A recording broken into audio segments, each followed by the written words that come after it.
Наверное, все уже видели, да, вот это вот видео? Тот турист, который приезжает сегодня за 300 рублей, я вас уверяю, он ничего не купит. Он будет стоять в очереди за стаканом сока, воды, то, что дают там в отеле, но на улице он ничего не купит. Они приезжают, покупают дошираки, извините меня, да, но мы хотим, чтобы они купили там сувениров, нашу сельскохозяйственную продукцию и так далее. То есть нам такой турист, я считаю, не нужен. А я всегда говорю, что нехер в этой Абхазии делать. Сервиса ноль, комфорта ноль.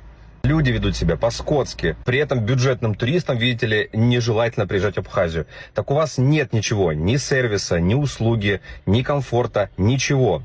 За что платить деньги в Абхазии? Я не понимаю. При этом там красивая природа, но такой же красивой природы у нас в России полно.